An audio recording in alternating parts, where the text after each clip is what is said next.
Today in Psychology 365, we are going to be talking about the idea of heuristics. So remember in Psych 365, we are um, basing some of our information on the book 365 Days of Psychology by Daly, which was published in 2024.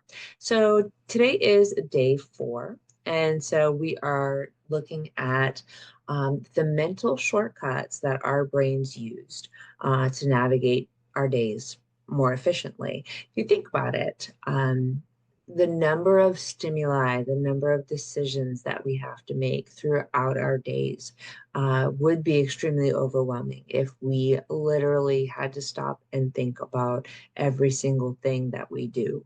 How do I, make myself stand up? Am I breathing? How do I put my shoes on? How do I walk? If I had to think about all of those things, it would be really time consuming and tiring, right? And then come the decisions that we have to make throughout the day of, do I like this person?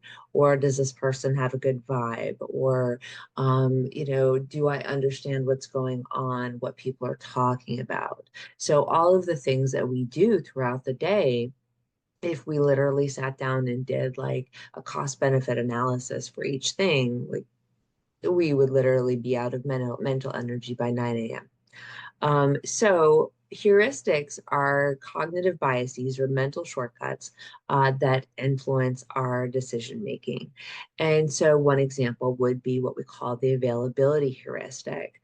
And this relates to how easily information comes to mind. So if it comes to mind quickly, it is available, then it must happen often or be correct according to our thinking. So one example of this would be if you ask somebody which is less safe, flying in a plane or driving a car, then they might say flying in a plane because we see on the news more often that about plane crashes. Because if we saw the number of car crashes that happen just in our city in one day on the news, it would literally just be a news report of the number of car crashes. But we present or we see in the media things about things that don't happen very often, or maybe things that are more, I guess, interesting or unique to our brains. But because we see it more often on the news, it's available in our brains because we saw it.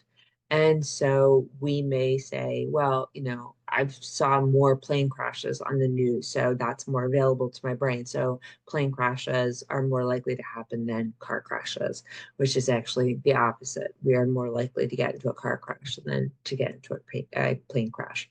But that is an example of a mental shortcut that our brain uses to go, okay, well, I see this more often on the news, so it must happen more often, so it's less safe. So some other examples of heuristics.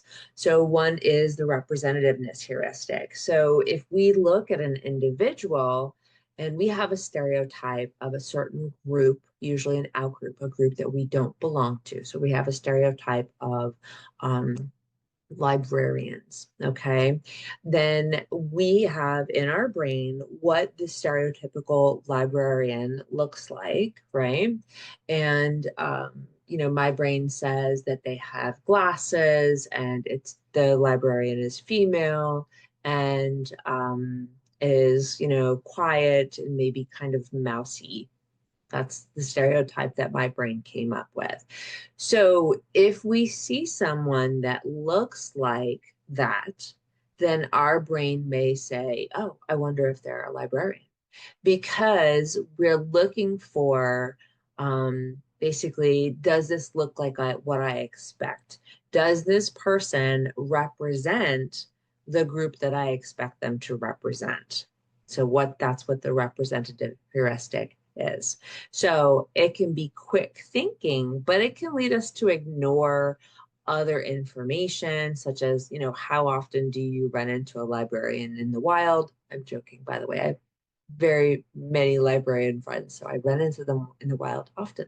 But if we see a person out and they are quiet and they wear glasses, because they seem to represent the group of librarians, then we may assume, we may use that heuristic, that mental shortcut to say, like, oh, I wonder if they're a librarian, or I wonder if they're bookish, if they like to read because they're wearing glasses and they're quiet. The anchoring and adjustment heuristic is how we tend to rely too heavily on the first piece of information, so the anchor, when making decisions. So even if we try to adjust away from that anchor, the final estimate of something is typically biased towards the anchor. So think about this. You go to a car dealership and you're ready to negotiate this price, right? And the salesperson says, okay, that car will be $52,000. That's your anchor. And so brain goes, I'm not paying that. I'm not paying, starting asking price.